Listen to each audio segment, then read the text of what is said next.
যারা জবান থেকে একবার সুবহানাল্লাহ, আলহামদুলিল্লাহ, আল্লাহু আকবার, লা ইলাহা ইল্লাল্লাহ বলবে, ইবনে আব্বাস রাদিয়াল্লাহু তাআলা আনহু জানায় দেয়, ও দুনিয়ার উম্মত, জান্নাতে এত সুন্দর জান্নাত আল্লাহ বানাইছে, জান্নাতে একটা ইট স্বর্ণের আর একটা ইট রূপার, জান্নাতের এক পার্শ্ব দিয়ে মধুর নহর, তলদেশ দিয়ে দুধের নহর, পানির নহর প্রবাহিত।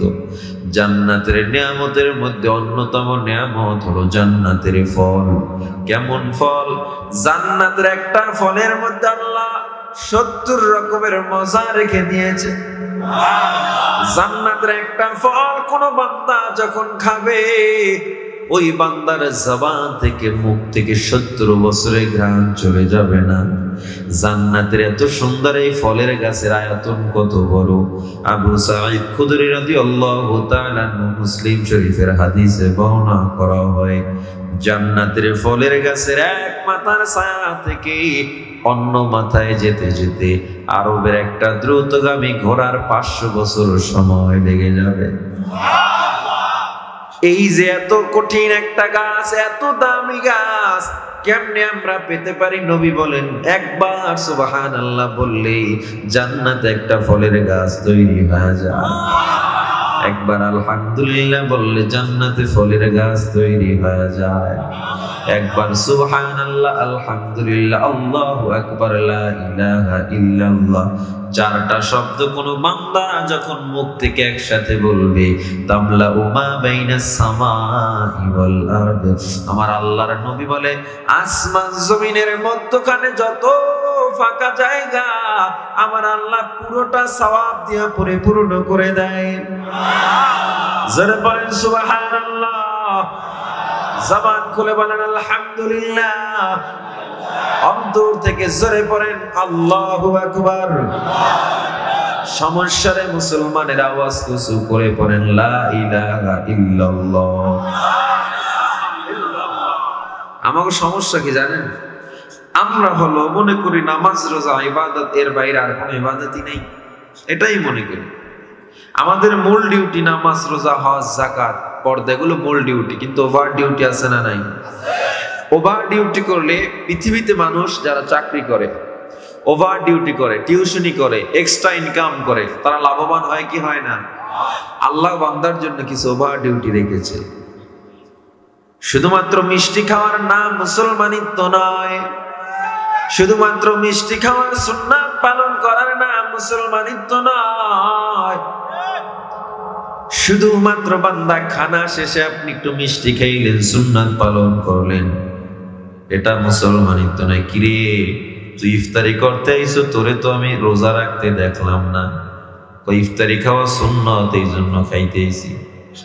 আবার আল্লাহ যদি জিগায় কিয়ামতের দিন, কিরে রোজা রাখতে পারলি না, ভালো কথা, ইফতারিটাও খাইতে পারলি না, তখন কি জবাব দিব? আছে না নাই? সিলেট মাহফিল করে ফিরতেছি, পরে দেখতেছি প্যান্ডেল সহ দৌড়াইতেছে, মানুষ পিঠে পিড়ি চলতেছে। গাড়ি ব্রেক করে জিগাইলাম, কি হয়েছে আনে ভাই? হুজুর, শেষে কিছু মানুষ তোবারক পায় না, যেন কমিটির ফিডাইতেছে। চিন্তা করছেন? আমরা খাওয়ার সুন্নাতটা বেশি ভালোবাসি।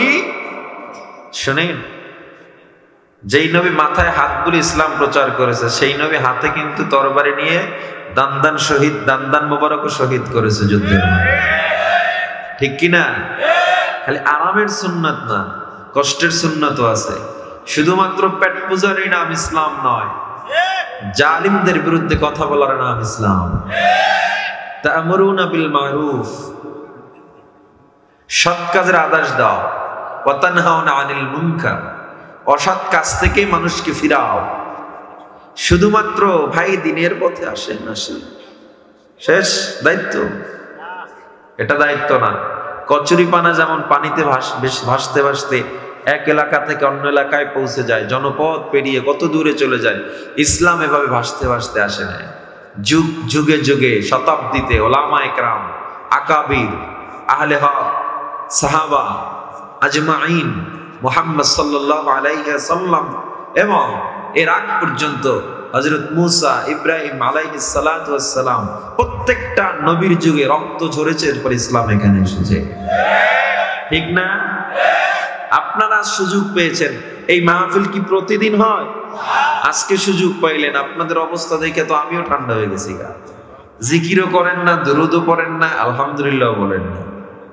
আজকের এমন একটা মজলিসে বসেছি, হাদিসে কুদসিতে বলা হয়, এমন মজলিসে কোরআন ও সুন্নাহর আলোচনা যেখানে হয়, এই মজলিসটা আল্লাহ নূরের ফেরেশতা দিয়ে ঘেরাও করে ফেলেন।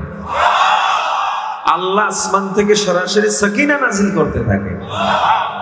এমন একটা ময়দান আসতে পেরে আমরা খুশি না বেজার? এজন্য আল্লাহর দরবারে সবাই একবার জোরে পড়ি আলহামদুলিল্লাহ। আমার কাছে 5 জন আর 10 জন কোনো পার্থক্য নয়। যত বড় মাহফিল করি না কেন, যাই উনি বলেছে মাহফিল ওয়াজ উঠবে কি উঠবে না, এটা কোনো ম্যাটার করে না ভাই। 1 লাখ মানুষের ওয়াজ করলাম, এরপর একজনও আমলের নিয়ত করলো না, ওই ওয়াজের দাম নাই। 5 জনকে যদি আলোচনা করি, 5 জন যদি আমলের নিয়তে শুনি, ইখলাস বলা হয়ে যায়, এই ওয়াজের অনেক দাম। কথা বুঝে আসছে? মাহফিল পবিত্র জায়গা, জান্নাতের বাগান নবীজির ঘোষণা অনুযায়ী। সুতরাং এখানে যারা বসবেন, সর্ব অবস্থায় আমলের নিয়ত করে আমি কথা শুনবো, এই নিয়তে যদি বসেন আপনার ফায়দা আছে। কমিটি কষ্ট করে আয়োজন করেছে, তারাও সার্থক। আমি কষ্ট করে জার্নি করে এসেছি, আমিও সার্থক। ঠিক কিনা? এখন কান সুখ করবেন না আমলের নিয়তে শুনবেন? কে কে শুনতে রাজি দেখি? আলহামদুলিল্লাহ, হাত নামান। শুরুতে একটু কাজ আছে, সাইরে নাই নাকি? একটু রুমাল কালেকশনের জন্য আমাকে অনুরোধ করছিল। 1 মিনিটের ভিতরে যুবক ভাইরা নেমে যান। হ্যাঁ, একেবারে কেউ খালি যাবেন না, এটা আমার অনুরোধ। কেউ খালি যাবেন না, সবাই বিসমিল্লাহ বলে পকেটে হাত দেন। দেখছো হাত দেয় না? হাত দেন। নিজের না থাকলে আরেকটার পকেটে দেন। ভাই অনেক বক্তার হাতেও দিতে চান। হ্যাঁ, খালি যায় না, আমার হাতেও অনেকে দিতে চান বললো। এই ফাঁকে যদি দিতে পারেন দেন, সমস্যা নেই।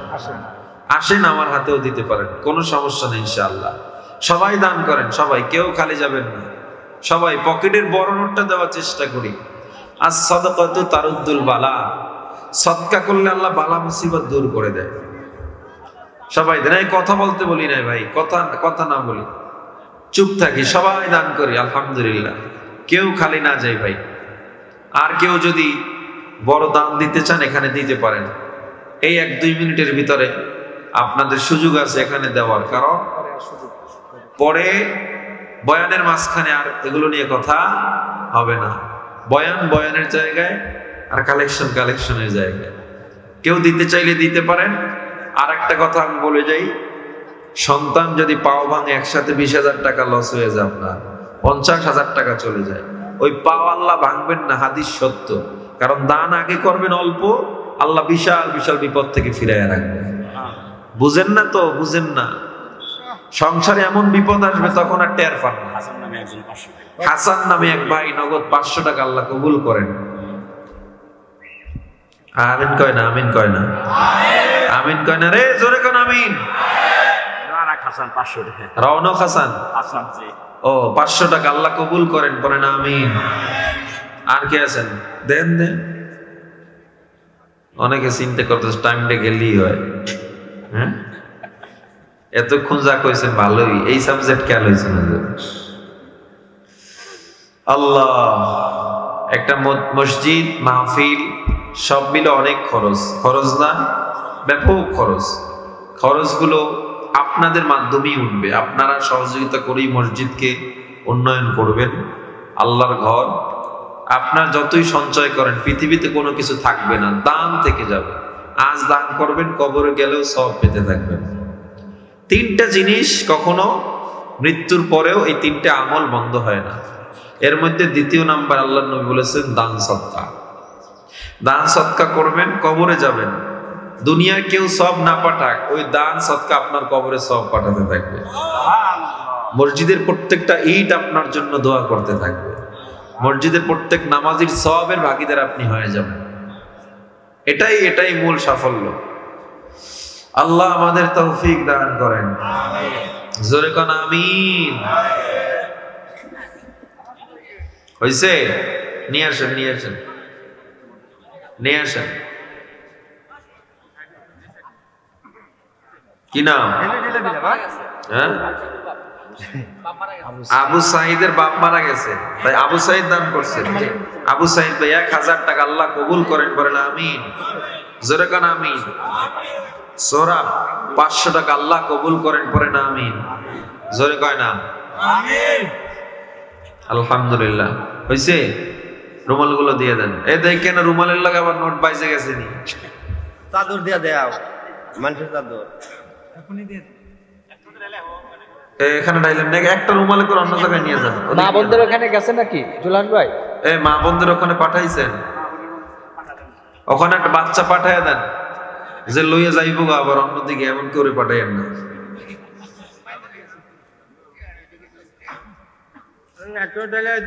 হ্যাঁ এগুলো শোনো, তোমরা যাও ভাই, বসো সবাই বসো। আল্লাহ, এই এতগুলো যাইতে কইছে কেডা? ওনে যাইবে পারাপারি করবে, তোমরা এনে বসো, এতগুলো যাইও না। আলহামদুলিল্লাহ পড়েন। আলহামদুলিল্লাহ। আরো আসতে কন, আপনাদের আওয়াজ কম, ভাতটাত মনে হয় খায় না এদিকের মানুষ। হ্যাঁ, আপনাদের আওয়াজ অনেক কম। আলহামদুলিল্লাহ, এত বড় নসিহত করলাম, এত বড় সওয়াবের কথা বললাম, এরপরে মুখ থেকে বাইরে হয় না। জোরে কন আলহামদুলিল্লাহ। বসেন। আমি আপনাদের মাঝে সূরাতুল আসর তেলাওয়াত করেছি। কোরআনের অনেক ছোট্ট একটা সূরা। সূরার আলোকে আমি আপনাদের মাঝে কিছুক্ষণ আলোচনা করব। আল্লাহ তাআলা যেন প্রত্যেকটা কথা আমাকে, আপনাকে, সবাইকে আমল করার তৌফিক দান করেন। আমিন। জোরে পড়েন আমিন। আল্লাহ বলেন ওয়াল আসর, সময়ের শপথ। ওয়াও লিল কসমিয়া, কসমের জন্য আল্লাহ ব্যবহার করেছেন। আল্লাহ বলেন সময়ের শপথ। ইন্নাল ইনসানা লাফি খুসর, নিশ্চয়ই সব মানুষ ক্ষতিগ্রস্ত বা ধ্বংস। আল্লাহ সময়ের শপথ কেন খাইলেন? আল্লাহ এমন কিছু জিনিসের শপথ করেছেন পৃথিবীতে, আমরা জানি। আল্লাহ তাআলা সূর্যের কসম খেয়েছেন, আল্লাহ তাআলা 3 জাইতুনের কসম খেয়েছেন, আল্লাহ তাআলা চন্দ্রের কসম খেয়েছেন, আল্লাহ তাআলা সময়ের কসম খেয়েছেন।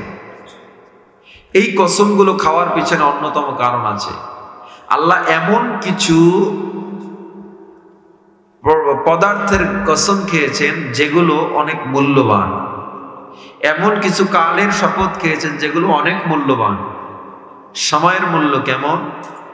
এই পৃথিবীতে সব চলে যায় আবার আসে। সময় এমন একটা সম্পদ, চলে যাবে আর আসবে না। আজ যদি আপনি সময়ের মূল্য না দেন, আপনি পৃথিবীতে সফল হতে চান, আপনি ধনী হতে চান, আপনি দুনিয়ার লাইনেও সফল হতে চান, সময়ের মূল্য ব্যতীত করা সম্ভব না। আজ তো আমার যুবক ভাইরা সময়ের মূল্য দেয় পাবজি গেমে। হ্যাঁ, সিরাজগঞ্জে নাই এগুলো? আছে। আমার যুবক ভাইরা এখন সময় দেয় ফেয়ার প্লে গেমসে, তাদের সময় ফেসবুক আর ইউটিউব নিয়ে, তাদের সময় মেয়েদের সাথে আড্ডা নিয়ে। আবার বাবা কান্নাকাটি করে, হুজুর আমার ছেলের চাকরি হয় না। তোমার ছেলে চাকরি হবে কেন? তোমার ছেলে তো পাঠ্যপুস্তক বইগুলো সাইডে রেখে মোবাইলকে সময় দিয়েছে এবং তার যৌবন জীবন সব মোবাইলের পিছনে ব্যয় করেছে। চাকরি হবে কিভাবে? হ্যাঁ, চাকরির কিছু ক্রাইসিস বাংলাদেশে আছে, ঘুষ ছাড়া চাকরি হয় না। কিন্তু আপনি নিজের কথা একবার চিন্তা করেন, আসলে আপনি কতটুকু সঠিক? আপনি কতটুকু সঠিক? চাকরি, ব্যবসা বাণিজ্যের সফল সম্পূর্ণ আল্লাহর হাতে। কাকে দিবেন? আল্লাহ বুঝে শুনেই দিবেন। আপনি আজ কান্নাকাটি করেন, চাকরি নাই, চাকরি নাই, এই নাই, সেই নাই। আগে নিজেকে তৈরি করেন, এরপর যখন কান্না করবেন, এই কান্নার দাম আছে। আপনি পরীক্ষার সময় কোন রকম পড়ালেখা করে কোনো মতে পাস করছেন, এটা দিয়ে আপনি কিভাবে সফটওয়্যারে কাজ করবেন, এটা দিয়ে আপনি কিভাবে একটা কোম্পানির অ্যাকাউন্টিং এ ঢুকবেন, এই মেধা দিয়ে আপনি কিভাবে বাংলাদেশের প্রযুক্তি আইনের প্রত্যেকটা জায়গায় ঢুকতে পারেন, এই মেধা দিয়ে আপনি কিভাবে প্রশাসনে ঢুকবেন। আপনি চাকরি না হওয়াটাই স্বাভাবিক, ঠিক কিনা? সময়ের মূল্য দেন। সময়ের মূল্য যারা দিয়েছে, পৃথিবীর শ্রেষ্ঠ ধনীদের ইতিহাস পড়ে দেখেন, সময়ের মূল্য দিয়েছে, ধনী হয়ে গেছে। Bill Gates, Mark Zuckerberg, Facebook যিনি প্রতিষ্ঠা করেছেন, পৃথিবীর 10 জন ধনীর মধ্যে একজন। বিল গেটস পৃথিবীর 10 জনের মধ্যে একজন, বর্তমানে মনে হয় 2 নম্বরে না 3 নম্বরে। এত বিলিয়ন ট্রিলিয়ন ডলারের মালিক এরা কিভাবে এত ট্রিলিয়ন ডলারের মালিক হইল? আপনি চিন্তা করবেন আমিও এনাদের মতো হব, সফল হতে পারবেন না। আপনাকে চিন্তা করতে হবে তারা সফল হওয়ার পিছনে কি পরিমাণ পরিশ্রম করেছে, সময়কে মূল্য দিয়েছে। আমিও সেটা করব। একজনে সফল হয়েছে, ভারতের আম্বানি ফ্যামিলির পানি খায়, 1 বোতল পানির দাম 40 লক্ষ টাকা। কয় লক্ষ টাকা? পানিতে কি আছে, স্বর্ণ মিলে এটিলাই দিছে আর কি। তা এরা এত টাকার মালিক। আমি বলি না আপনাকে ধনী হতে, আমি ধনী হওয়ার উপায় বলতেছি না, সময়ের মূল্যের ব্যাপারে আমি বলতেছি। আপনি আল্লাহর কাছে সফল হতে চান, সময়ের মূল্য দিতে হবে। আপনি দুনিয়ার লাইনে সফল হতে চান, সময়ের মূল্য দিতে হবে। সময়ের মূল্য যারা দিয়েছে পিছনে আর তাকাতে হয় না। অনেক যুবক ক্রাইসিস, ডিপ্রেশনে ভোগে, আত্মহত্যার পথ বেছে নেয়। ফ্যামিলি থেকে চাপ, কেন? বাবা মা এখন আর রাখতে চায় না ঘরে, চাকরি হয় না, টাকা পয়সা আয়ের উৎস নাই, কত বিপদ আর বিপদ। শুনে নেন, সময়ের মূল্য দেন। আমি সব জায়গায় বলি সফলতা এমন একটা ল্যাম্প বা বাতি যেটাকে জ্বালাতে হয়, নিজে নিজে সে জ্বলবে না, সেটাকে জ্বালাতে হবে, সে জ্বলবে না। পূর্ণিমার চাঁদের আলো আপনার গায়ে লাগবে না, আপনাকে জানালা খুলতে হবে এবং বারান্দায় গিয়ে দাঁড়াতে হবে, তখন পূর্ণিমার আপনি আলোক রশ্মি আপনার গায়ে মারতে পারবেন। আপনি চৌকির ভিতরে ল্যাপ কম্বল গায়ে দিয়ে কাঁথা মুড়ি দিয়ে ঘুমাবেন আর বলবেন পূর্ণিমার আলো আমার গায়ে লাগে না কেন? এর চেয়ে বড় বোকামি আর হতে পারে না, ঠিক কিনা ভাই আমার? এজন্য সফল হওয়ার সবচেয়ে বড় মাধ্যম সময়কে আপনার মূল্য দিতে হবে। আপনি টাইম মতো ঘুমিয়ে যান, আপনার ফেসবুক টিপতে টিপতে রাত্র 2টা বাজে যায় না, আপনি ইশারে সালাত আদায় করেন, ঘুমিয়ে যান, ঘুমিয়ে আবার ফজরের নামাজ পড়ে সকালবেলা একটু বাইরে হাঁটেন এবং দেখবেন আপনার ব্রেন কত ক্লিয়ার, কত পরিষ্কার। এবার আপনি প্ল্যান করেন, এখন যদি আপনি বিজনেস প্ল্যানও করেন তাহলে বিজনেস প্ল্যানেও আল্লাহ বরকত দিয়ে দিবেন, কারণ ইসলামকে ঠিক রেখে আপনি প্রত্যেকটা কাজ করতেছেন। আল্লাহ বলে বান্দা, মুমিন বান্দারা ব্যবসা করলেও ইবাদত, না করলেও ইবাদত। মুমিন বান্দা ঘুমালেও ইবাদত। সুতরাং আপনি যদি ইসলামকে মেনে সব কাজ করেন সফল হবেন ইনশাআল্লাহ। সফলতা একবার না পারিলে দেখো শতবার। আপনি লস খাইছেন ব্যবসায়, ধান দিছেন হয় নাই, পিছনে তাকানো যাবে না, আপনার সামনে এগিয়ে আসতে হবে, আরো কাজ করতে হবে। আমি পারি না, আবার করতে হবে, পারি না, আবার করতে হবে।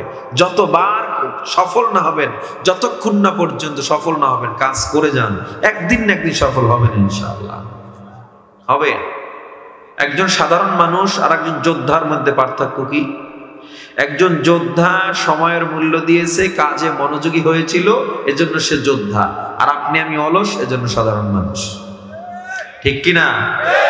আল্লাহ সময়ের শপথ করেছেন, ওয়াল আসর, সময়ের শপথ। ইন্নাল ইনসানা লাফি খুসর, নিশ্চয়ই সব মানুষ ক্ষতিগ্রস্ত। আল্লাহ কত বড় কথা বলেছেন, ইল্লাল্লাযীনা আমানু, তবে সবাই ক্ষতিগ্রস্ত না। ইল্লা হরফুল ইস্তিসনা, আল্লাহ মাকাবলে সব নফিকে ইসবাত করে দিয়েছে। আল্লাহ বলেন 4 গুণওয়ালা মানুষ ব্যতীত সবাই ধ্বংস, সবাই ক্ষতিগ্রস্ত। কয় গুণওয়ালা? জোরে জবাব দিতে হবে, কয় গুণ? 1 নম্বরে যারা ঈমান আনয়ন করবে, 2 নম্বরে যারা আমলে সলেহ করবে, 3 নম্বরে ওয়াতাওয়াসাউ বিল হক, যারা সত্য প্রচারে উপদেশ দিবে, সত্য প্রচার। 4 নম্বরে যারা ধৈর্য ধারণের উপদেশ দিবে, সত্য অবলম্বনের উপদেশ, ধৈর্য ধারণের উপদেশ। ঈমান না আমল, কয়টা জিনিস? 4টা আমল কোন বান্দার যদি থাকে, পয়গম্বরের প্রিয় সাহাবী ইবনে আব্বাস বলেন ওই মানুষ জান্নাতে যাবে, এর মাঝখানে শুধু বাধা থাকবে মৃত্যু। মৃত্যু হওয়ার সাথে সাথে সে জান্নাতে চলে যাবে। এখন আমরা কি 4টা গুণ নিয়ে যেতে চাই নাকি আমরা শুধু মুখে মুখে কানে কানে শুনিয়ে চলে যেতে চাই? 4 গুণ আমরা জীবনে সেটিং করব এবং এই 4 গুণে গুণান্বিত হয়ে জীবনকে পরিচালনা করব। নিয়ত আছে ইনশাআল্লাহ, আল্লাহ কবুল করেন। ইল্লাল্লাযীনা আমানু ওয়া আমিলুস সালিহাত ওয়া তাওয়াসাউ বিল হাক্কি ওয়া তাওয়াসাউ বিস সাবর। এক নম্বরে যারা ঈমান আনয়ন করবে, আল্লাহ তাআলা শুধু বলেন নাই ঈমান আনো জান্নাতে যাও, না না, আল্লাহ যে কোনো জায়গায় ঈমানের পাশাপাশি আমলের গুরুত্ব দিয়েছে। কেন দিয়েছে জানো? কারণ বান্দা ঈমান দিয়া কোনোদিন জান্নাত পাওয়া যাবে না, যদিও পাই লা ইলাহা ইল্লাল্লাহ বলেছেন, কালেমা স্বীকার করেছেন, এই মাধ্যমে যদিও জান্নাত পাবেন, কিন্তু কোটি কোটি বছর আযাব সহ্য করে জান্নাত পেতে হবে, কোটি কোটি বছর। তাহলে আমরা আযাব সহ্য ছাড়াই জান্নাত কিভাবে পাব? আযাব সহ্য ছাড়া জান্নাত পাওয়ার উপায় মানে ঈমানের সাথে আমলকে মজবুত করে নাও। ঈমানের সাথে আমলকে যারা মজবুত করে নিবা, আল্লাহ পাকের পয়গম্বর বলেন, ও দুনিয়ার উম্মত, শুধুমাত্র মুখে মুখে দাবি করলে ঈমানদার হবে না।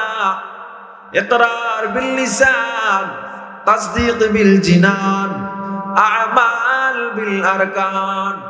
ঈমান তিনটা জিনিসের নাম, মুখে স্বীকার করা, অন্তরে বিশ্বাস করা, কাজে পরিণত করা। এই তিনটা জিনিস যার মধ্যে থাকবে ওই বান্দা জান্নাতে চলে যাবে। শুধুমাত্র মুখে দাবি করেনওয়ালা মুসলমানের অভাব নাই। আমরা এমন মুসলমান 40 বার হজ করছে, এখনো বান্দার মেয়েটা বেপরদায় কলেজে যায়, আছে না নাই? লক্ষ লক্ষ টাকা মাদ্রাসা মসজিদে দান করে লাভ নাই। লক্ষ লক্ষ টাকার মালিক। ওরে বান্দা, যত তাহাজ্জুদ পড়ো গো, যত আমল করো, যাই করো না কেন, সুদের খাতায় নাম থাকলে তোমার সব শেষ। সুদের 70টা গুনার কথা আল্লাহর পয়গম্বর উল্লেখ করেছে। এই 70টা গুনার সবচেয়ে ছোট গুনাহ হলো মায়ের সাথে জিনার গুনাহ। জোরে কম নাউযুবিল্লাহ। ঈমান কেমন হতে হবে রে বান্দা? আমরা শুধুমাত্র মুখে মুখে দাবি করি আমরা মুসলমান, আমরা নামাজ বিশ্বাস করি, আমরা রোজাও বিশ্বাস করি, কিন্তু যদি মনে মনে লালন করি, নামাজ না পড়লেই জান্নাত পাওয়া যায়, রোজা না রাখলেই জান্নাত পাওয়া যায়। মুখে যত মুসলমান দাবি করো, কাজে পরিণত না করলে তোমাকে মুসলমান বলা হবে না। মুখে মুখে দাবি করে আমি মুসলমান, আর কয় রাষ্ট্র ধর্ম ইসলাম থাকবে না। মুখে মুখে দাবি করে আমি মুসলমান, অথচ কয় সংসদে বিসমিল্লাহ থাকবে না। এ মুসলমান? আফসোস আফসোস। অহংকার করা, দম্ভ করা কোন মানুষের কাজ নয়। অহংকার করবে, দম্ভ করবে, আমার আল্লাহ ঠিক কিনা? মানুষ তুই অহংকার করিস না, দম্ভ করিস না, কারণ আমার আল্লাহর ধরা বড় শক্ত ধরা। আমার আল্লাহ যখন ধরবে, দুনিয়ায় লাঞ্ছিত হবি, আখিরাতে কঠিন সাজা অপেক্ষা করতেছে। তুই ইসলাম নিয়ে কথা বলবি, সাবধান। কোরআন নিয়ে কথা বলবি, সাবধান। মুসলমানের কলিজায় আঘাত দিবি, সাবধান। আমার আল্লাহ যখন ধরে, ওরে বান্দা, কানাডা দুবাই গিয়াও ঠাই পাওয়া যায় না। ঠিক কিনা জোরে কর? আজ একজনের ইতিহাস না, এই বাংলার হাজার হাজার ইতিহাস। ইসলামের বিরোধিতা যারা করেছে, মনে প্রাণে যারা ইসলামকে ভালোবাসে নাই, বিরোধিতা যারা করেছে, ইতিহাস পড়ে দেখলাম বোরকা পরে পালাতে বাধ্য হয়েছে। ঠিক কিনা জোরে বলেন? কেউ মাস্ক পরে আর হুডি গায়ে দিয়ে এরপরে পালায়, আর কেউ বোরকা পরে পালায়। পার্থক্য শুধু একটা, ইসলামকে ভালোবাসে আর বাসে না। ঠিক কিনা? আমাদের ইসলামকে যদি ভালোবাসতে হয় বান্দা, মুখে মুখে দাবি করে ইসলাম, ভালোবাসা বলে না, ভালোবাসা বলা হয় বান্দা কাজে পরিণত করে দেখানো। রঙে নয়া, ঢঙে নয়া, কামে নয়া, नामे मुसलमान मगर कामे कुफर है, नामे मुसलमान मगर कामे कुफर है। আমরা রঙে মুসলমান, ঢঙে মুসলমান, কাজের বেলায় জিরো। ঠিক আস্তে কইলো ঠিক, জোরে কইলো জোরে কোন ঠিক না বেঠে? রঙে ঢঙে মুসলমান। এজন্য আল্লাহ বারবার বলেন ইয়া আইয়ুহাল্লাযীনা আমানু আমিনু,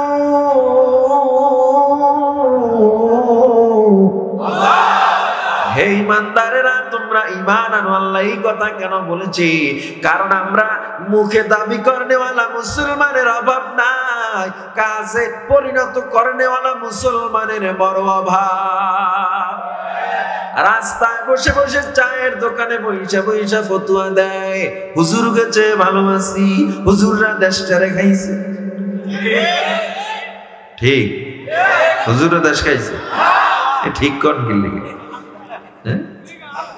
কয় হুজুর গো কাম আসেনি, মানুষের বাড়ি খায় আর বুড়ি বলে, ঠিক কিনা? আবার কয় ঠিক, হুজুররা মানুষের বাড়ি খায় না, আল্লাহ খাওয়ায়। আমি যদি ওনার বাড়ি খাইতে যাই, ওনার বাড়ি খাইতে যাই, এই খাওয়ানটা ওনার খাওয়ান খাইলাম না, আমার রিজিকের রিজিক দিছে কি? জোরে কর। খাই না খাইলে আবার আরো না খাইলে রাগ করে, হুজুর আর একটু খান না। ভাই আমি আর খাইতে পারি না, সারা বছর আর কত খাওয়া যায়? একটু শাকসবজি দিয়ে খান না, হুজুর গোস্ত পাকাইছি, এটা পাকাইছি, ওইটা পাকাইছি, খাইতে তো পারি না, অল্প অল্প খাই, অল্প অল্প খাই, তাও খাওয়া শেষ করা যায় না। এখন যদি আপনি বলেন আমি মানুষের বাড়ি গিয়ে খাইছি, কতটা ঠিক? আমারে দাওয়াত দিয়া ঢাকা যাইয়া ফরম পূরণ কইরা আইন নির্ভর খাওয়াইছে, ঠিক কিনা? যারা হুজুর আছে এদেরকে খাওয়ান আপনি, এটা ভুল কথা। আল্লাহ রিজিক এদেরকে বেশি দিছে। কারণ কি শোনেন? কারণ এরা তো গ্রামীণ ব্যাংকের নাম লেখায় না, এরা তো ব্র্যাক ব্যাংকের নাম লেখায় না, ঠিক কিনা? সুদের কারবারের সাথে যুক্ত নাই। আমার আল্লাহ বলেন যে বান্দা আমি আল্লাহর উপরে বিশ্বাস করবে, আমি আল্লাহ তাকে রিজকুম কারীম, সম্মানিত রিজিক দিব। সুবহানাল্লাহ। আল্লাহরে যারা মানো, সুন্নাত মেনে যারা চলো, 100 টাকাও যদি ইনকাম করে কোটিপতি হারামির চেয়ে ভালো থাকে, ঠিক কিনা? কোটি কোটি টাকার মালিক, টাকার অভাব নাই, এত টাকার মালিক বান্দা টাকা কামাইতে কামাইতে মাথা স্টেডিয়াম হয়ে গেছে, কোনো সুর নাই মাথায়। ভাই কেমন আছেন? ভালো নাই কে কয়, বউ কথা শোনে না। কেউ ভাই কেমন আছেন? ভালো নাই কে কয়, সন্তান কথা শোনে না। পক্ষান্তরে একজন নামাজি গরিব, তার দিকে তাকায় দেখেন, দিন আনে দিন খায়, বিবি যখন মাথার ঘামটা মুছে দেয়, গায়ে পাখার বাতাস দেয়, বাতাসটা মনে হয় কেমন যেন জান্নাতের বাতাস বইতেছে। কোটি টাকার মালিক দেখো অভাব হয় না দূর, গরিব ঘুমায় গাছতলাতে মনটা বাহাদুর। ফেরাউনের লাশটা দেখো মিশর জাদু ঘরে, খায় না মাটি পোকা মাছি সবাই ঘৃণা করে, ঠিক কিনা? জ্ঞানী যারা বুঝে তারা শুধুই ইশারায় নির্বোধকে বোঝাইতে কে পারে কোথায়। তরকারির মতো তরকারি হলে অল্প জ্বালিয়ে সেজে, বুদ্ধিমান মানুষ হলে ইশারাতে বুঝে। উঁচু জমিনের পানি যেমন নিচু জমিনে যায়, তেমনি আল্লাহর রহমত আসে নম্রতার হৃদয়।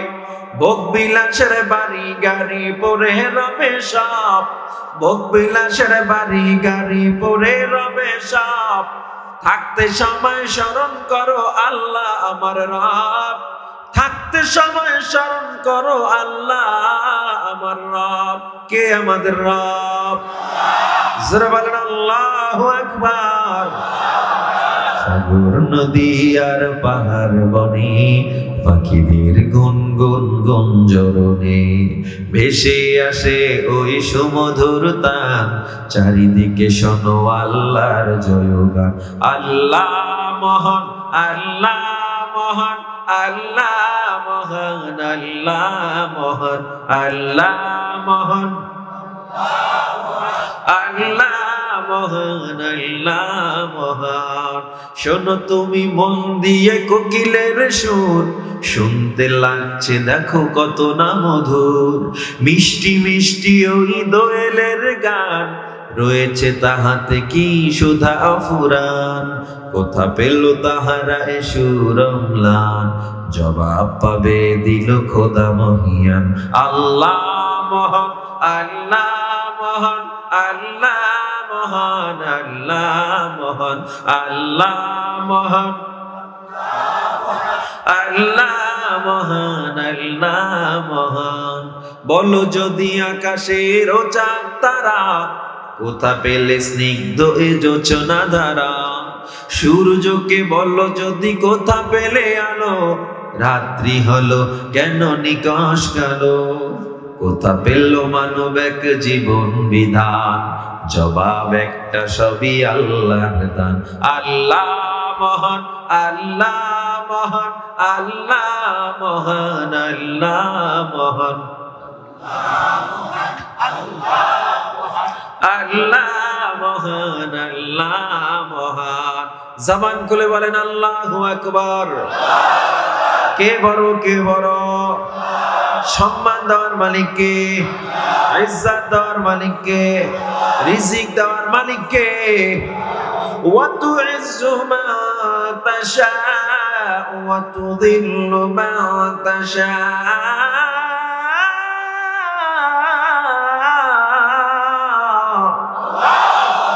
ইজ্জত দেয় আমার আল্লাহ, বেইজ্জত করে আমার আল্লাহ। সুতরাং দুনিয়ার মানুষ সাবধান হয়ে যাও। ইজ্জত যে আল্লাহ দেয়, সকালবেলা তোমাকে ধনী বানায় যে আল্লাহ, মাগরিবের সময় ফকির বানায় সেই আল্লাহ। আর যত অহংকারী করো, দম্ভ করো, অহংকার করা মানুষের কাজ নয়, দম্ভ করা মানুষের কাজ নয়। মানুষ নমনীয় হবে, মা তাওয়াদা লিল্লাহ রাফাহুল্লাহ। যে নমনীয় হবে আল্লাহ তার ইজ্জত বাড়ায়া দিবে। আল্লাহ কয় তুই বড় হইতে চাস না, তুই ছোট হ, আমি আল্লাহ তোর বড় করে দিব। আর তুই যদি বড় হইতে চাও, আমি আল্লাহ থাপ্পড় মাইরা তোরে নামায়া দিব। ঠিক কিনা জোরে বলেন? এজন্য বান্দা, আমি একটা কথা আপনাদেরকে বুঝাতে চাই, আমরা যত মুসলমান মুখে মুখে দাবি করি, মুসলমানিত্বের কোনো দাম নাই। আপনি একজন মুসলমান, খ্রিস্টান ইহুদিরা যেভাবে চলে আপনার চলাফেরা তেমন। বিধর্মীরা যেই পোশাক পরে মজা পায়, আপনি মুসলমানের ঘরে জন্ম নিয়ে সেই পোশাক পরে মজা পাইতেছেন। বিধর্মীরা আজানের সময় মসজিদে যায় না, আপনিও মুসলমানের সন্তান আজান শুনে মসজিদে যান না। বিধর্মীদের গালে দাড়ি নাই, আপনাদের গালেও দাড়ি নাই। বিধর্মীদের মোবাইলে ল্যাংটা নাচ নর্তকী, আপনার মোবাইলেও ল্যাংটা নাচ। অথচ আপনি তো আমার সেই নবীর উম্মত, যেই নবীর উসিলায় দুনিয়াতে আমরা এসেছি। আমরা এমন একজন সুপারম্যান নবীর উম্মত হয়েছি। আজও খ্রিস্টানরা, বেঈমানরা যাকে শ্রেষ্ঠ মহামানব হিসাবে আখ্যায়িত করে থাকে, আপনি আমি এমন একটা কোরআন পেয়েছি, এমন একটা গ্রন্থ। খ্রিস্টান ইহুদি তাদের বাইবেল আর ঋগ্বেদ গীতা যাই থাকুক না কেন, কোরআনকে সবার উপরে রেখে দেয়। আল্লাহু আকবার। কেন তারা রেখে দেয়? কারণ তারা অবিশ্বাস করে নিয়েছে কোরআনের যে মহামূল্যবান কোন গ্রন্থ নাই। 1400-1450 বছর হয়ে গেল, কোরআনের একটা ভুল কেউ আজ পর্যন্ত বের করতে পারে নাই। বরং যারা ভুল বের করতে গেছে কোরআনের আয়নায়, তাদের ভুল ধরা পড়ে গেছে, তারা মুসলমান হয়ে গেছে। একটা গীতার হাফেজ পৃথিবীতে পাওয়া যায় না, রামায়ণের হাফেজ পাওয়া যায় না, আর কোরআনের হাফেজ পৃথিবীর জমিন আল্লাহ কোটি কোটি তৈরি করে রেখেছে। সুতরাং যারা কোরআনকে নিভাতে চায়, নিভাতে পারবি না, কারণ আল্লাহ কোটি কোটি বান্দার সিনায় কোরআন লিখে দিয়েছে। ঠিক কিনা জোরে বলেন? এজন্য আপনি আমি এত দামি উম্মত, এত দামি, আপনার আমার চলাফেরা কেন তাদের মতো হবে? আপনার আমার চলাফেরা কষ্ট লাগে। বিধর্মীদের কালচার, চলাফেরা, তাদের পোশাক স্টাইল যেমন, আপনার পোশাক স্টাইল তেমন। কপাল পোড়া মুসলমান। জীবনে ফজরের নামাজে পাওয়া যায় না, কিন্তু আর্জেন্টিনা ব্রাজিলের খেলার জন্য 4টায় উঠে যায়, ঠিক কিনা? কপাল পোড়া মুসলমান। ডায়াবেটিস হয়েছে, ফজরের সময় রাস্তায় রাস্তায় দৌড়ায়, ওরে কপাল পোড়ার পরেও মসজিদে ঢুকে না। অথচ ডায়াবেটিস দিয়েছে যে আল্লাহ, ওই আল্লাহর পায়ে সিজদা দেওয়া উচিত ছিল। ও কৃষক ভাই, তুমি ধান কাটতেছো, হঠাৎ আজানের শব্দ শুনেছো, তোমার উচিত যেই মাটির থেকে তুমি জীবনে ধান উঠানোর শক্তি নাই, যে আল্লাহ ওই মাটির মধ্যে থেকে ধান দিয়েছে, আজানের সাথে সাথে মুসল্লায় দাঁড়িয়ে যাওয়া উচিত ছিল। আর এই ধান আমি কোথায় পেতাম? আল্লাহ ওকে দাবি করেওয়ালা মুসলমান। এজন্য আমার আল্লাহ বলেন, ইল্লাল্লাযীনা আমানু ওয়া আমিলুস সালিহাত,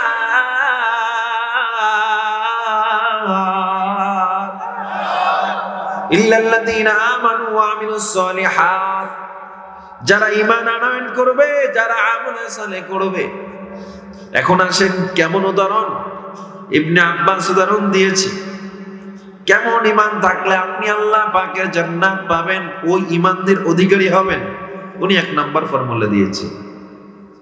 ঈমানদার আগুনের সামনে দাঁড়াইবে, ঈমানদারকে গ্রেফতার করা হবে, আর বলবে আগুনে পড়, নচেত ঈমান ছাড়। ঈমানদার বলবে আগুনে পড়তে রাজি, ঈমান ছাড়বো না। আর আপনার আমার ঈমান, সুদের ধাক্কা লাগলেই ঈমানের খুঁটি নড়ে যায়। 100 টাকার একটা নোট পাইলেই ভোটের বাক্স চেঞ্জ হয়ে যায়, ঠিক কিনা? আপনার আমার ঈমানের হালত এইটা। ঈমান এমন হতে হবে যেমন নবীজি উদাহরণ দিয়েছে। হাদিসে নবী বলেছেন, দাজ্জাল একটা এত বড় ফিতনা, দাজ্জালের এক হাতে থাকবে জান্নাত, এক হাতে জাহান্নাম। দাজ্জাল যে এলাকায় যাবে, ওই এলাকায় এক ধরনের ভূমিকম্প শুরু হয়ে যাবে। ও প্রত্যেক মুহূর্তে পৃথিবীর এক প্রান্ত থেকে অন্য প্রান্তে চলে যাবে। হাদিসে বলা হয়, দাজ্জালের একটা চক্ষু হবে, দাজ্জালের কপালে কাফার লেখা থাকবে, কাফের। এই দাজ্জালকে শুধুমাত্র তারাই প্রতিবাদ করতে পারবে, তারাই দাজ্জালের সামনে বিজয়ী হবে, যারা ঈমানের সাথে আমলকে মজবুত করে নিয়েছিল। আর আপনি শুধু নামাজ পড়বো এটা বলে দাজ্জালের সামনে দাঁড়াতে পারবেন না। আল্লাহর নবী বলেন, দাজ্জালের জাহান্নাম যে বাম হাতে, ঈমানদাররা বলবে দাজ্জাল কোনদিন আমাদেরকে অফার করেছে জান্নাত। মৃত্যু মানুষকে দাজ্জাল জীবিত করতেছে চোখের সামনে। দাজ্জাল বলতেছে মেঘ বৃষ্টি দে, বৃষ্টি হয়ে যাবে। দাজ্জাল বলবে গাছ ফল দে, ফল হয়ে যাবে। তখন যাদের ঈমান একটু দুর্বল, যাদের ঈমান মেড ইন জিনজিরা, বুঝেন নাই, যাদের ঈমান made in China, made in Japan না, আপনাদের ঈমান কি? আমাদের ঈমানের অবস্থা এখন এমন, আপনার ঘরে যদি চাউল না থাকে, দৌড়াইয়া গিয়া লোন নামাইয়া নেবে রাখবেন থেকে। এই ঈমান দিয়া দাজ্জালের সামনে বিজয় হওয়া যাবে না। আল্লাহর নবী বলেছেন, যেই রক্তে হারাম ঢুকবে, ওই রক্ত যতক্ষণ না তওবা করবে, খালেস তওবা, ততক্ষণ রক্ত পরিষ্কার হবে না। হারাম খান, সন্তানকে খাওয়ান, এর ভয়াবহ ফলাফল রয়েছে, ভয়াবহ। দাজ্জাল তখন ঈমানদার চিন্তা করবে, দাজ্জালের ডান হাতে জান্নাত, ও তো কোনোদিন ভালো কাজ করতে পারে না, ও জান্নাত দেবে কেন?